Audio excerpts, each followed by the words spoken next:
Alright, gonna use that new bowl gouge and try and demonstrate a good pathway to cut the inside of a bowl.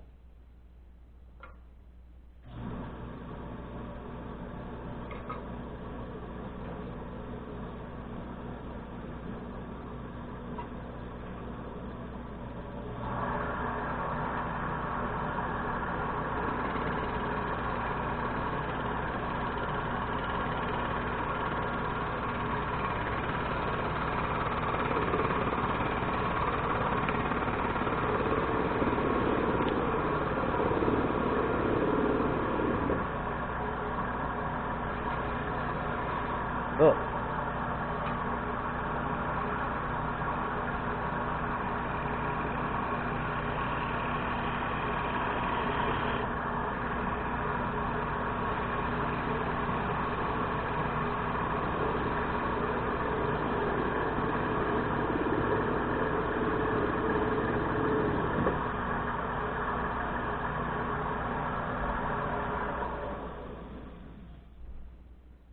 Seems alright, relatively clean cut. Bottom flat.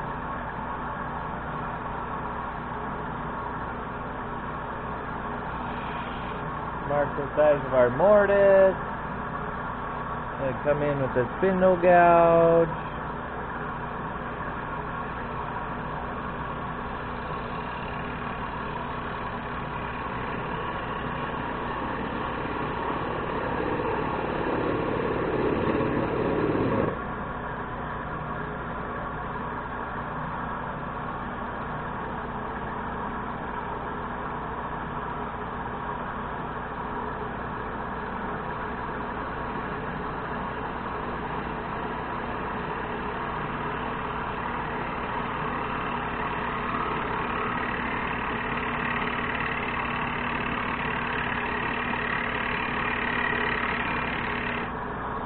I was watching my cut over here to see where it was, which once you get used to using the tools, that'll be a more common thing. I got a lot of stuff in the way because of the camera, so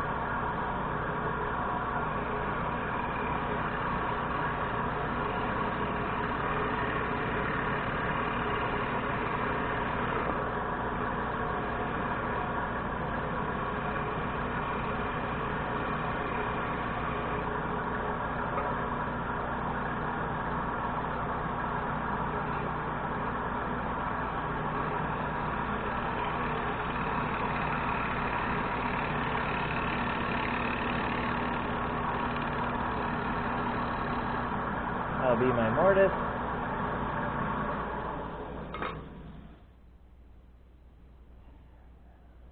Next we clean up the outside of the bowl.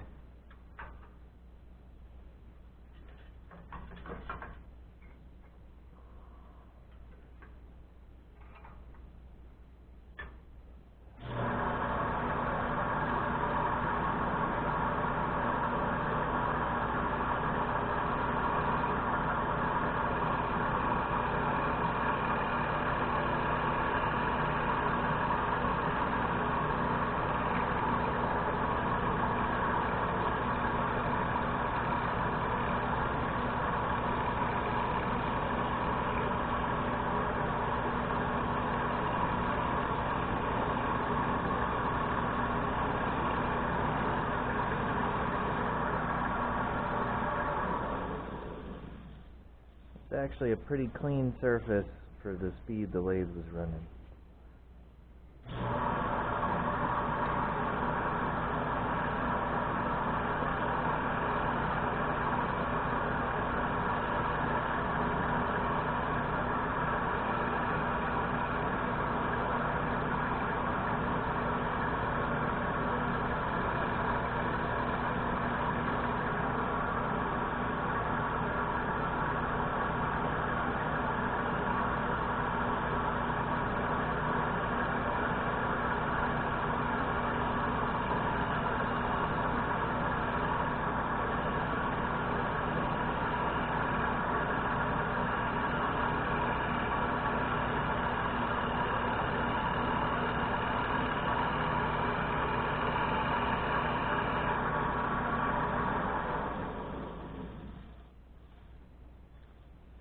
I'll be okay with that. I need to make a pass down here to clean up a little bit. And then you would sand. There's a little bit of tear out here that I'm not super happy with. It's deeper than I'd like it to be.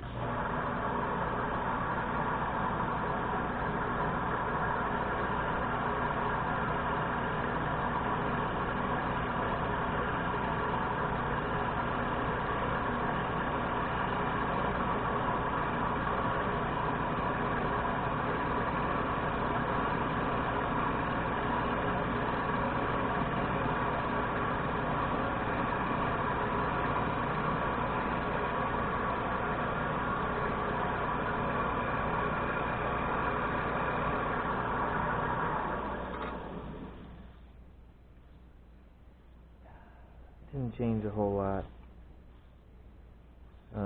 So now you'd sand. That's that.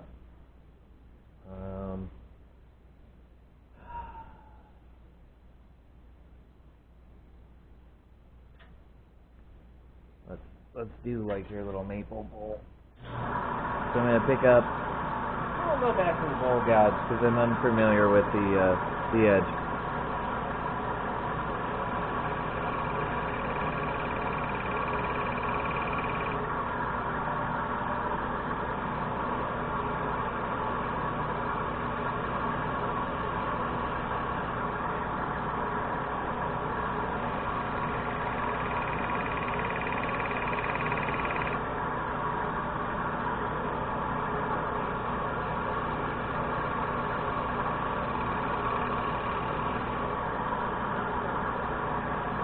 So I start kind of vertical with my cutting edge, and I roll and lift my handle.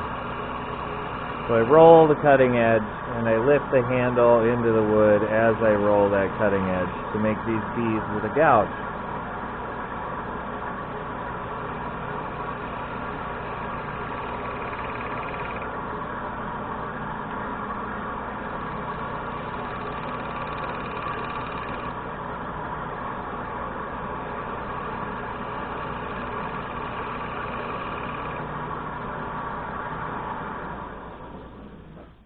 And there's a bead.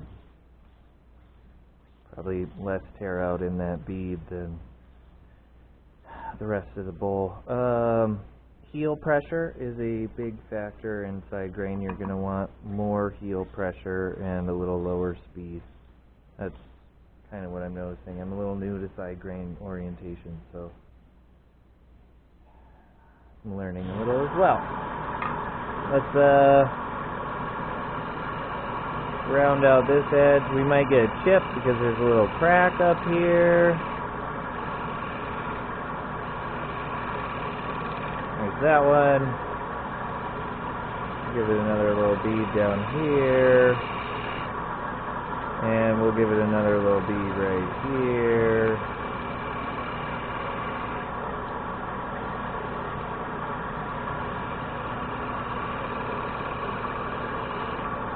Give it a little bead, stop the lathe, see what we look like. They look okay. Could clean it up right here. I'm not super happy with, and that came from the last step.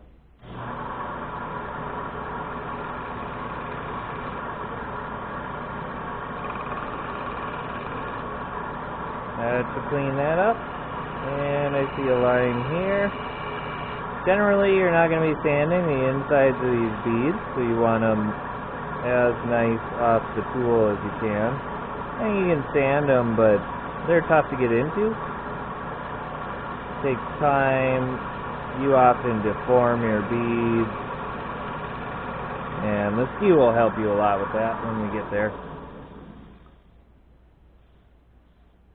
Okay, I'm happy enough with that. I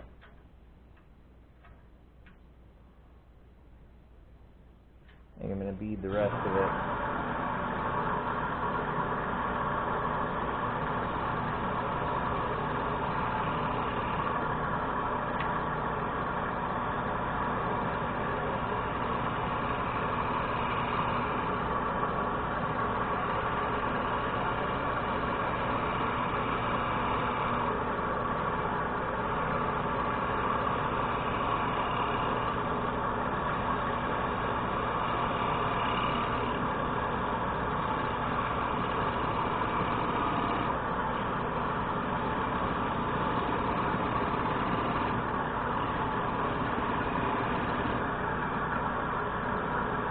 Okay, I like that shape.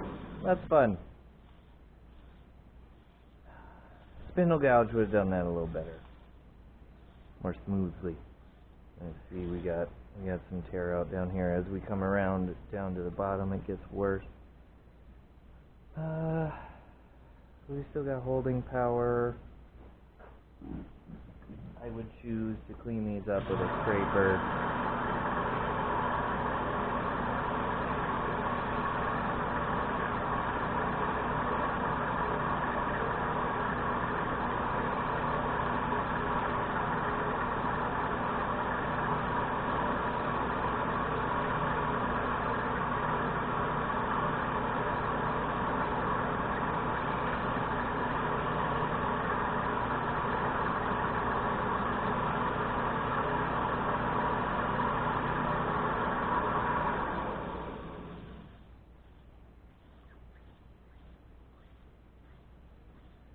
That helped, but it wasn't perfect. Alright, so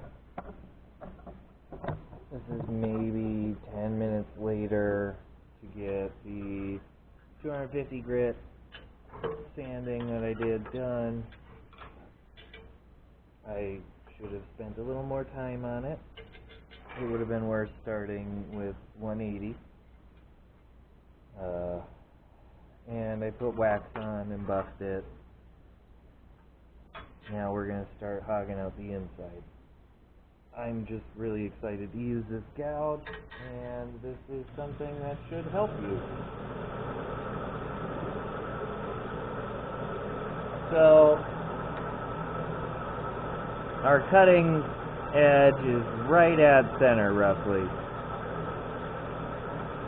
That's where we want to be.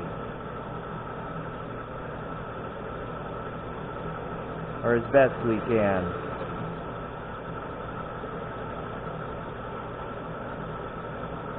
Our rest is actually a little high, but the way I'm holding the tool, I could just lift my handle. So real simple, real smooth. Now, to hollow a bowl, let's screw this outside. Might be an adventure because I'm so unused to bowl gouge edges. I mean, for years I only used a spindle gouge even on bowls. But we'll pretend that this is the bowl. And right here is our lip. So we cut across the face of the lip, push our handle or our body. I'm actually still completely over my handle. So we get our vertical, and then we pull our handle back towards us. And I know because of that center you can't see anything, so we'll do it again. Oh, camera. Okay. So here's our bowl wall. We push in, and we pull our handle back towards us.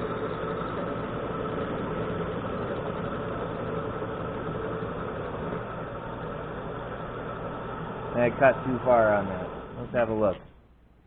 Pretty clean cut. So I think as I proceed, I want to lower my rest a hair. And so we come in, tool, cutting edges, almost completely vertical. Right about here. Let's push that in. And here's our cut. We just come around. Now, as you come around this corner, we can roll our gouge back towards us, and now our cutting edge ends up being on top. And that'll get us around the corner. So we start almost vertical for a sidewall, and then as we come around, we open up our flute by rolling it towards the wood. And this, we do this right at our transition. And this action of rolling the gouge, not that far, but this action of rolling the gouge slightly allows us to stay on this bevel. And as you can see with these grinds, the secondary bevel keeps this short enough to make that turn, your primary bevel. So the secondary bevel keeps this chunk of steel just out of the way for you. So we'll go over this.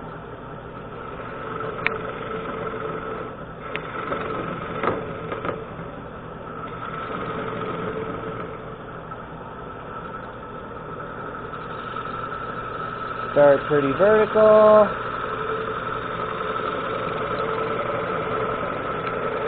And just swing.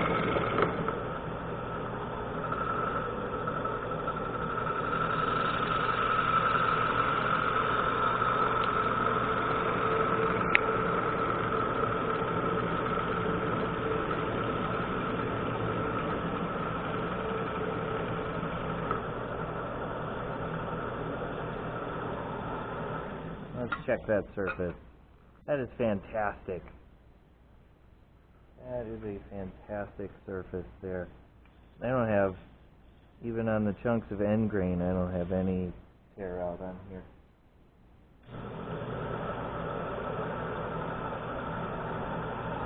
So we can also do this to hollow out, as you know. Almost had a catch right there. I started getting way too far up here. There it is. So right along that edge, if you were to catch a chisel in there, it would wrench it out of your hand. Now, I have some limitations here because of where the camera is on the cuts that I can make, but that isn't horribly relevant to any of this. More relevant to my turning style. So, we start at our edge, it's flat.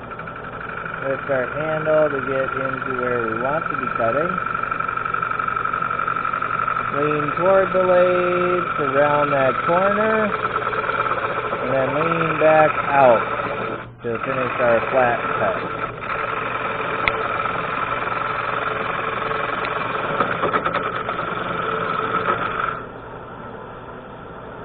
So we start out here, riding a bevel, come in, we start cutting, lean way over the lathe,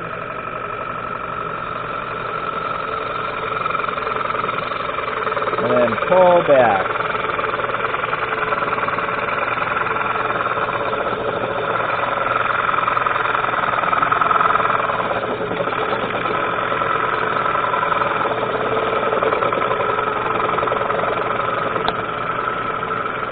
I don't think I'm on that bevel properly right now.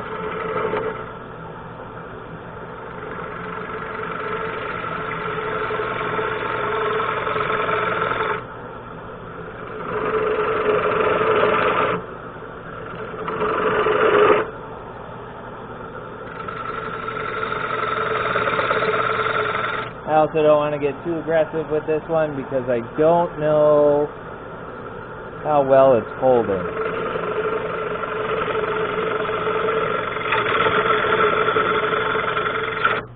There it is. That would have been a catch. But my belt tension's low enough that the lathe just stopped.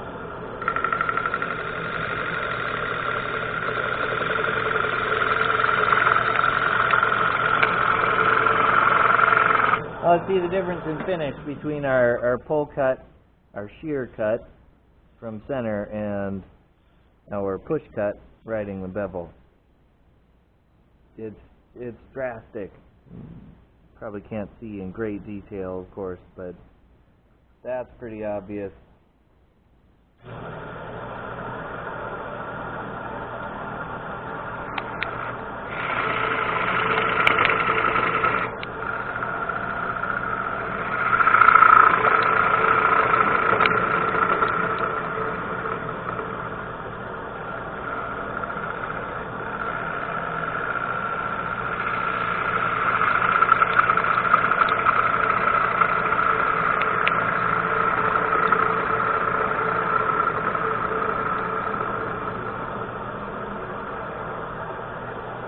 Okay, so at this point, I'm working pretty far off the rest. I want to move. Loosen up my rest. Turn it, get the point real close to center. I like to be really close to the wood because the wood's gonna go away soon.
Careful. I don't know how well this is held.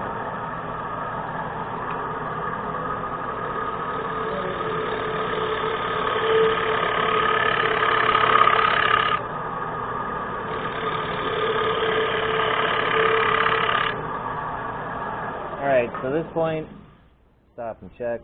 Still have a lot of material in the bottom. Walls of decent thickness. Move my rest again because removed all that material, and gonna go do it over.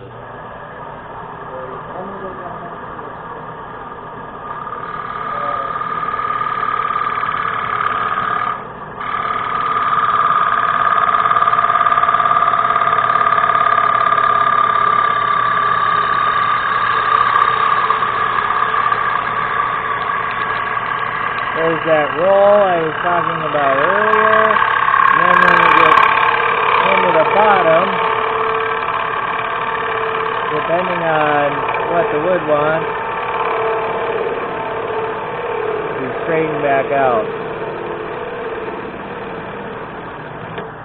See now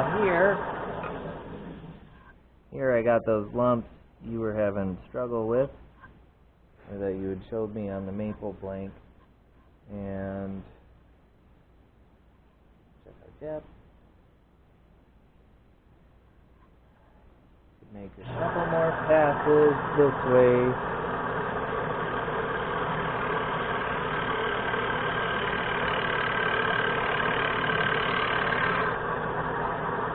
So from center I drag, but then where I get to the corner, I stop dragging the tool and I use the rest as a fulcrum. So probably from here to here, I just swing, but from center to here, I drag the tool. So drag, swing.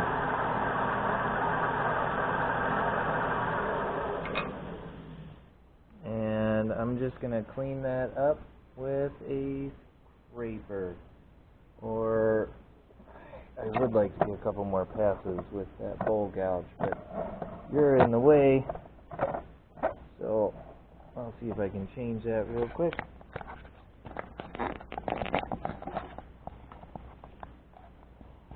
That ought to do. Everything's covered with sawdust. Now, I feel like my rest may be a little low for where I'm at. Raise it, reposition again. I always have my rest a little bit past center, maybe ½ inch or so, ¼ inch.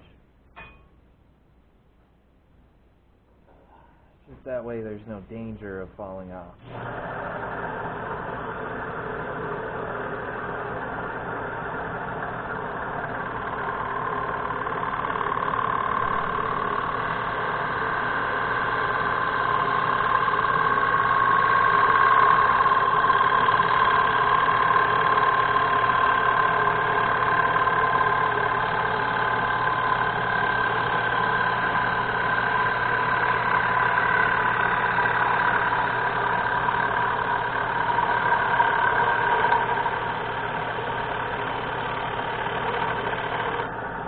And that's about the limit of the bowl gouge. About the limit of the bowl gouge. If I proceed any further, the back of my tool hits the wall of my bowl, and there's no good way to really position that bevel. I could roll and open up like this, but I still can't quite get out of this triangle of tool, wood, and wall. So this is where we come in with the scraper, and the scraper's pretty thick, so I don't have to change my rest much. And we just come in, lay it flat, lift our handle a hair, and go.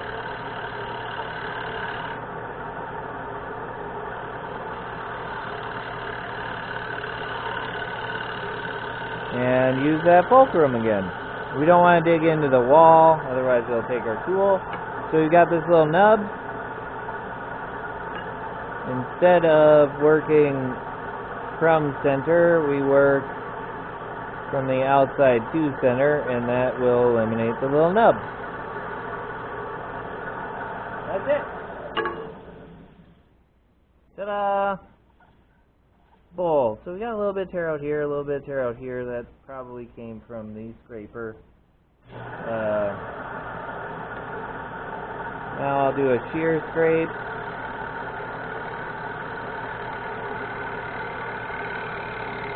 To see if that takes it out.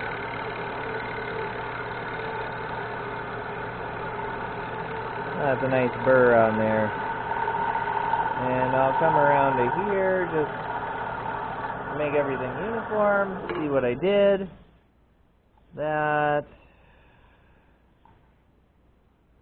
Wow, that definitely did not beat the bowl gouge. That's an impressive little tool. But now we would sand. I'll see if I can clean that up with the bowl gouge this time.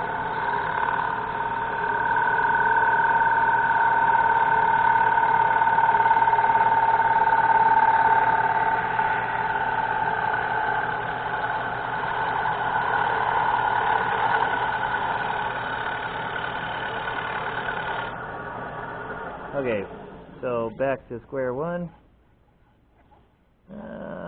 Bowl gouge is mildly cleaner.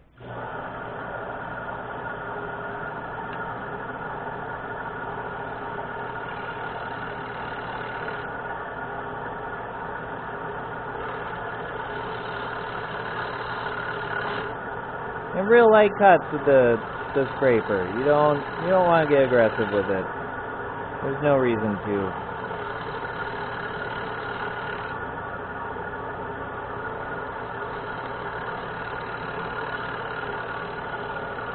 More of a road grader anyway.